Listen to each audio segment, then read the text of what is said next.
Hey everyone, and welcome back to the channel. I get asked this question all the time. How do you actually love yourself? I talk about it a lot, so I've put together a little guide, and today I want to walk you through it. First things first, and this is the big one, make a promise to yourself. Right now that you are going to stop criticizing yourself. Just stop. The moment you stop judging yourself, you'll be amazed at how much easier it is to stop judging others. Self-criticism is poison. Letting it go creates space for real self-acceptance and healing. Next, let's talk about fear. So many of us are afraid of the future, of getting sick, of failing. But where does that fear really come from? It comes from our own thoughts. We terrorize ourselves with worst-case scenarios and endless what-ifs. Nobody is doing this to us. We're doing it to ourselves. So grab a pen and paper and make a list of your fears. Then, one by one, turn each fear into a positive affirmation. Remind yourself that you are in control of your mind and your thoughts. Think of your thoughts like drops of water.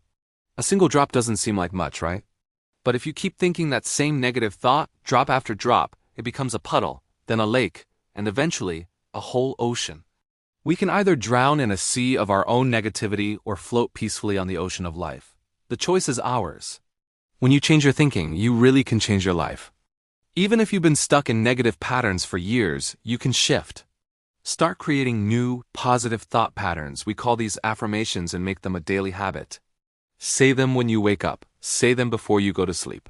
Write them on your bathroom mirror. Let them become your new reality. And pay close attention to how you talk to yourself. What are your last thoughts before bed? Are they filled with worry or peace? Are you building yourself up or tearing yourself down? Your subconscious mind is always listening, and it believes everything you tell it. It doesn't have a sense of humor. If you joke, "Oh, I'm so stupid," it takes that literally. Say it enough, and it becomes a core belief. This is why we have to stop making jokes at our own expense. Be kind in your self-talk always. I used to be a big gossiper. I didn't even realize how much until I made a conscious effort to stop, and suddenly I found I had nothing to say. It was a habit I had to break. I also stopped watching the evening news and reading the paper because it was all disaster and negativity.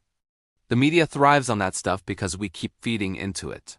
Try this for a week. No gossip, no spreading bad news. Just notice how much more peaceful your mind feels. Remember, what we give out, we get back, so start giving out positivity. Our words are so powerful, more than we realize. Here's an interesting exercise. Record your phone calls for a day just for you to listen to. Then play them back. What are you actually saying? What's your tone?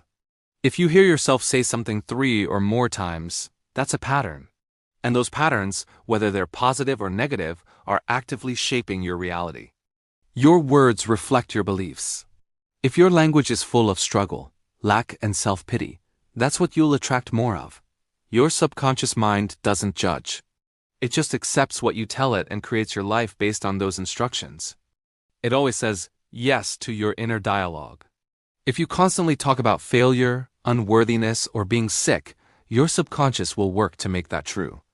But if you feed it love, hope, and a belief in your ability to grow and heal, it will support that just as strongly. We are never stuck. We can always choose a different thought. So, what are affirmations? They're just positive statements about yourself and your life, said with intention. Things like, I am lovable, I deserve good things, or I am open and ready to heal. It might feel weird or even untrue at first. That's okay, it's just unfamiliar. I always encourage people to say their affirmations in front of a mirror. Look yourself directly in the eyes and say, I love you. I really, really love you. For so many people, this is the hardest part, but it's also the most powerful. If you can start your day with that one simple phrase, you are already creating profound change. When I finally started to trust that life was on my side, not against me, everything softened. I became more loving, more forgiving, and less judgmental. Life became more joyful, not because all my problems vanished, but because I chose a different perspective. Your thoughts create your life. It really is that simple. If you want to change your life, start with your thoughts and the words you speak. Choose them with care. Speak kindly to yourself and about others. Practice your affirmations. Let go of fear. And most importantly, love yourself. You are so worthy of that love. Every single moment is a new opportunity to choose. So choose love. Let me begin by saying something very personal, very real. This is meant for you. This moment, this message, this opportunity, it has arrived in your life not by accident, but by intention. Because there is a universal truth that many ignore, but the successful live by it daily. What you think about, you bring about. The law of thinking says that your dominant thoughts determine the reality you experience. You are not a victim of your circumstances. You are the creator of them, whether you're doing it consciously or unconsciously. So today, I want to wake you up to your power. I want to challenge you to shift your thinking. Because the way you think is the way you live. Imagine a garden. What you plant is what grows. Your mind is that garden, and your thoughts? They are the seeds. If you plant doubt, fear, and failure, you grow a garden of anxiety, limitation, and regret. But if you plant faith, vision, and belief, you cultivate a garden bursting with strength, confidence, and success. Now, some people say, but I don't control what I think. These negative thoughts just pop into my head. And you know what? That's not entirely true. You may not control your first thought, that initial reactive flash of negativity. But you always control your second one. And that second thought is where your power lies. That's the moment of choice. You have to discipline your mind. Guard it like your life depends on it, because it does. You can't expect to harvest roses if all you've been planting are seeds of weeds. So ask yourself every single day, what am I planting today? What am I watering with my attention? The law of thinking teaches us something truly extraordinary. Everything begins in the mind. Think about it. The phone you're watching this on, the chair you're sitting in, the building you're in right now, they were all just thoughts first. Someone had an idea, an image in their mind before it became a physical reality. Likewise, the life you are living right now is the direct result of your previous thinking. Is that a scary thought? Maybe for a second. But isn't it also incredibly powerful? Absolutely. Because if you created your current reality with your past thoughts, it means you can create a new reality with your future ones. If your life is into where you want it to be, it is time to change your thoughts. If your dreams feel impossibly far away, you can close that gap by changing your inner story. Start telling yourself a new story. Instead of I am weak, say I am powerful. Instead of I'm so far behind, tell yourself I am becoming. And instead of believing this world is against me, know that this world is responding to me. As you think, so you become. As you believe, so you act. And as you act, so you receive. It's a simple, unbreakable chain of creation. The problem is, most people are stuck in reverse.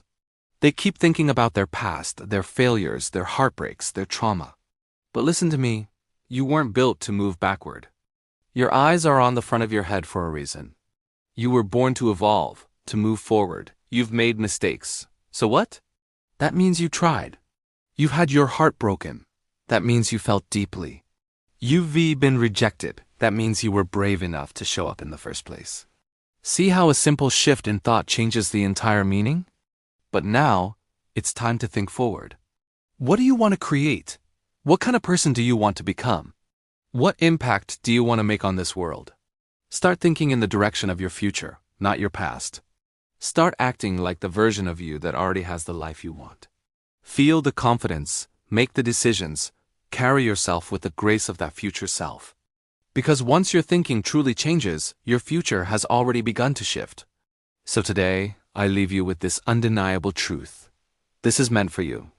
Not just this video, but the power to shift, the ability to grow, and the fundamental right to choose a new direction for your life.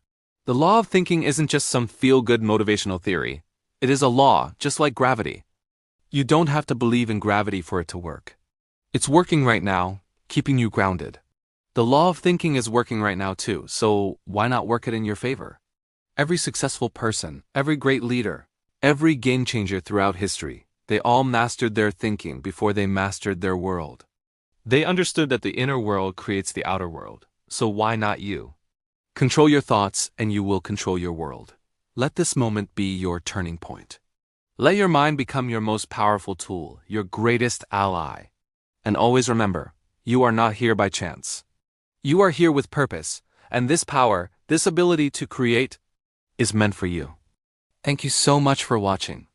If this message resonated with you, please consider liking this video and subscribing to the channel for more content to help you build the life you deserve. We'll see you in the next one.